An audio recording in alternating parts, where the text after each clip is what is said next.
मैं प्रभारी कृषि विज्ञान केंद्र Allahabad Prayagraj doctor S T McCarthy, आप सभी लोगों को सबसे पहले मेरा नमस्कार। और मैं आज जो आपके सामने ये वीडियो लेकर के आ रहा हूँ, तो मेरा इस वीडियो को लेकर के आने का मतलब सिर्फ यही है। मेरी सबसे पहले तो प्रार्थना है परमेश्वर से कि वो सभी परिवारों को, सभी लोगों को स्वच्छ रखे, अच्छा रखे, ठीक ठाक रखे और आप लोग अपने घरों में ही रहें। तो ये मैं यहाँ पे किसी कोरोना महामारी जो फैली हुई है इसके विषय में बहुत ज़्यादा समझाने के लिए नहीं आया हूँ। मैं यहाँ पे जो बताने के लिए आया हूँ वो मेरा मेन मकसद ये है कि इसकी गंभीरता को समझें,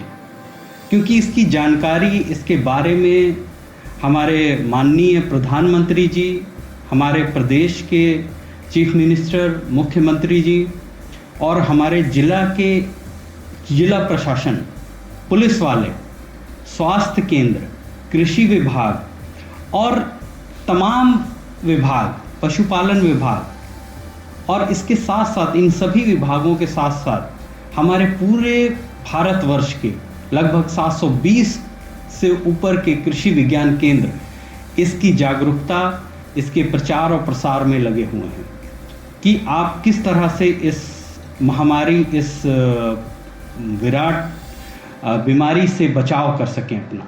मैं आज इस पे बहुत ज़्यादा फोकस नहीं करूँगा। मैं जो बताना चाह रहा हूँ आपको वो ये है कि हम जितने भी लोग, मैंने देखा है अभी मार्केट में कि बहुत से लोग टीवियों पे देखने को मिल रहा है, रेडियो पे सुनने को मिल रहा है कि बहुत से ऐसे लोग हैं जो अभी भी इस बीमारी की जागरूकता और जानकारी होने के बावजूद भी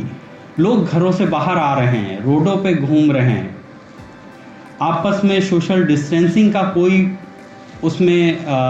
सुधार नहीं है,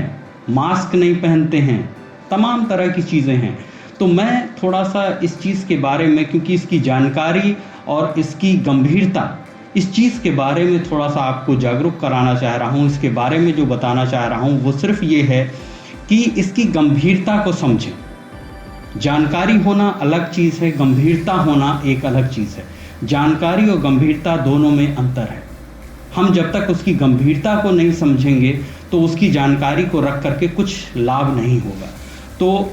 मैं वही बताना चाह रहा हूँ कि बहुत ही गंभीर विषय है ये, बहुत ही गंभीर बीमारी है जिसके बारे में आज पूरा प्रशासन, पूरा हमारा देश लगा हुआ है। हमारे माननीय प्रधानमंत्री और मुख्यमंत्री और हमारा तमाम जिला प्रशासन इसको रोकने में लगा हुआ है कि आप अपने घरों में रहें। ये जो मैं आपको बताना चाह रहा हूँ कि घरों में रहें,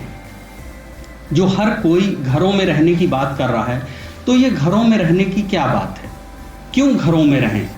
ये है हमारा मेन मकसद आपको बताने का कि ये है गंभीर विषय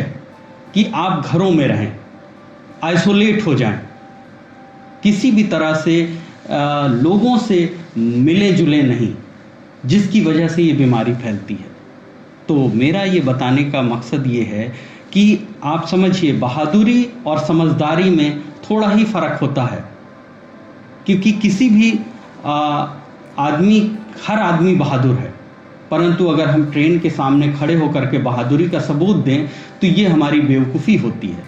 तो इसी तरह से इस बीमारी का भी यही एक इलाज है कि हम अपने घरों में रह के सुरक्षित रहें। अगर हम अपने घरों से निकलते हैं तो हम मौत को दावत देते हैं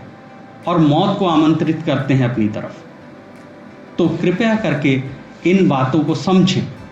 हम अपने परिवारों से बहुत प्यार करते हैं, हम अपने बच्चों से बहुत प्यार करते हैं, हम उन्हें बचपन से पाल पोस करके कितनी रातें जगते हैं, उनकी तकलीफ़ों को देखते हैं और कितनी रातें हम नहीं सोते हैं। उन बातों को महसूस करें तो आपको पता चलेगा कि हम अपने परिवार से हमारा लगाव कितना ज़्यादा है, चाहे वो हमारे माँ बाप हों या हमारे बच्चे हों, कोई भी हो, उनसे हमारा लगाव इतना ज़्यादा होता है। और अगर कहीं ईश्वर ना करे किसी के ऊपर ये परेशानी, ये प्रकोप आ जाती है तो चिकित्सा हेतु उस बच्चे को आइसोलेट कर दिया जाता है, अपने परिवार से आइसोलेट कर दिया जाता है, उसको एक अलग कमरे में रखा जाता है वो इस तरह की फीलिंग होती है कि आपके दिल के टुकड़े को, आपके कलेजे को, जिससे आप बहुत मोहब्बत करते हैं, उसको आपसे अलग कर दिया जाता है, आइसोलेट कर दिया जाता है। और उस आइसोलेशन में माँ बाप तड़पते रहते हैं, ना अपने बच्चे से मिल पाते हैं, ना उनको भोजन दे पाते हैं, ना उनको प्यार कर पाते हैं, ना उनसे मिल पाते हैं। ये है इस बीमारी की गंभीरता, जो समझने की ज़रूरत है आज हमको और आपको, कि अगर इस बीमारी का प्रकोप कहीं से, किसी के द्वारा, किसी भी तरह से हमारे घरों में या हमारे बच्चों पर आता है, तो उसका असर कितना भयानक हो सकता है। तो इस चीज़ को समझने की आवश्यकता है। मेरे प्रियजनों, मेरी ये आपसे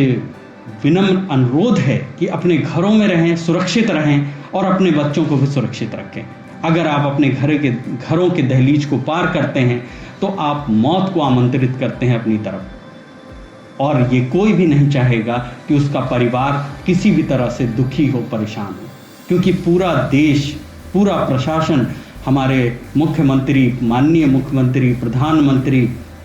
और तमाम लोग, जिला प्रशासन, पुलिस इस चीज़ों में लगी हुई है कि आपको अपने घरों में रहना है, क्वारंटाइन कर रही है। इसका मतलब सिर्फ यही है कि आप दूसरों से ना मिलें, क्योंकि ये बीमारी किस रूप में, किस तरह से आपको लग जाए या आपके पास आ जाए, ये कोई नहीं जानता है। तो ये मेरी अनुरोध है, ये मेरी प्रार्थना है आप सभी लोगों से कि इस कार्य में, जिसमें आज पूरा देश लगा हुआ है, और ख़ास तौर से मैं इसके लिए अपने उन तमाम लोगों को का धन्यवाद देता हूं जो इसमें लगे हुए हैं, चाहे वो हमारे प्रधानमंत्री हों, उनकी पूरी टीम हो, और हमारे मुख्यमंत्री हों, और हमारे जिला प्रशासन हो, पुलिस हो, और हमारे जितने भी अधिकारीगण हैं, हमारे अटारी के अधिकारीगण, हमारे आईसीआर के अधिकारीगण, तमाम लोगों का मैं धन्यवाद देता हूं कि वो इस जागरूकता अभियान में लगे हुए हैं। और मैं आपसे विनम्र अनुरोध करता हूं एक बार फिर से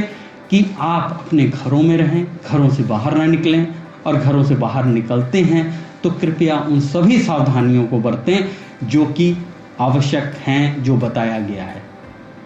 इन सभी बातों के साथ मैं अपनी बात को समाप्त करता हूं, और मैं ये उम्मीद करता हूं कि आप उस गंभीरता का आभास करेंगे, उसको महसूस करेंगे अपने अंदर कि ये गंभीरता क्या है। इन्हीं शब्दों के साथ मैं एक बार पुनः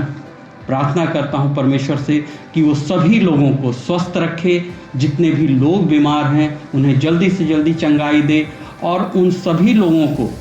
बहुत आशीष दे, उनको ताकत दे जो इस कार्य में लगे हुए हैं, स्वास्थ्य केंद्र और वो पुलिसकर्मी जो अपने परिवारों को छोड़ के इसमें लगे हुए हैं, उनको स्वस्थ रखे, सलामत रखे और एक लंबी उम्र दे। सब स्वस्थ रहें, यही मेरी कामना है। इसी के साथ मैं आप सभी लोगों का धन्यवाद देता हूं। मेरे इस वीडियो को जितने से ज़्यादा शेयर कर सकते हैं उसको शेयर करें। बहुत बहुत धन्यवाद। जय हिंद, जय भारत।